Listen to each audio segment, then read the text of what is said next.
Ladies and gentlemen, our republic is dying. It is just that simple. For more than the last half century, we have been slowly strangling it, failing to understand who we are as a people, where we came from, or why and how this experiment in classical liberalism grew and thrived. At its core, all revolution is dissent, the vocal opposition to the prevailing power structure and what that power structure is attempting to do. And recognizing the Tea Party movement's truly revolutionary ideals, what did the prevailing power structure do?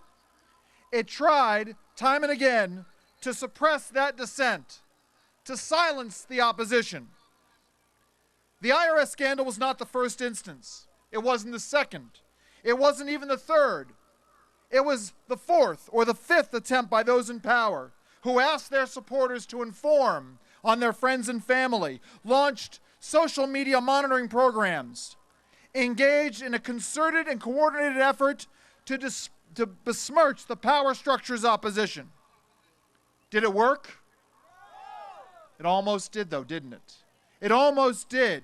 But you stand here, and you are the hardiest bunch of people I've ever seen. You stand here in defiance of tyranny, of nascent fascism rearing its ugly head.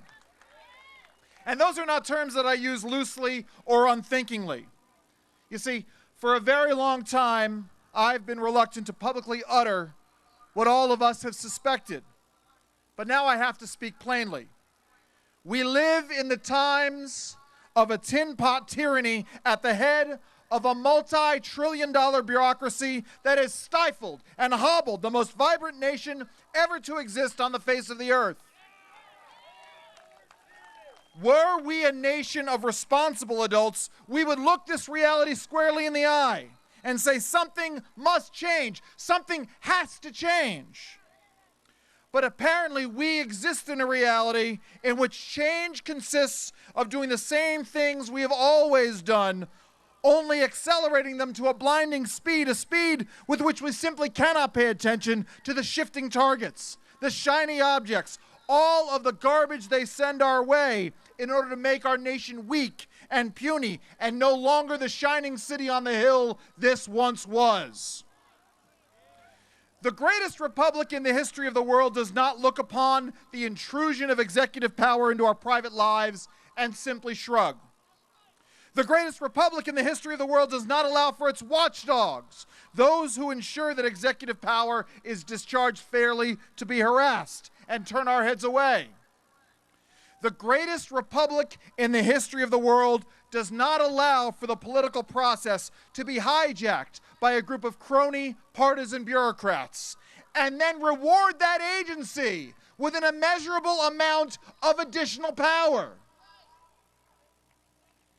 This is why this event, this movement, is not about Republicans versus Democrats, Obama supporters versus Bush, McCain, or Romney supporters.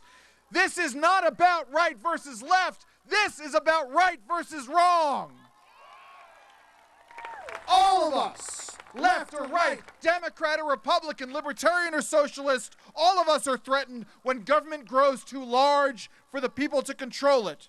Since every time government grows, individual liberty is diminished.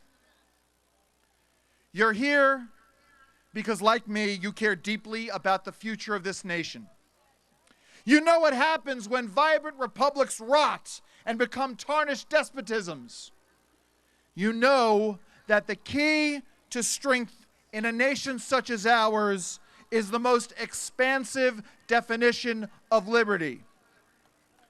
So I leave you with this question. What are you prepared to do? What are you prepared to do? To fight. I leave you with that. Thank you all very much for coming out today.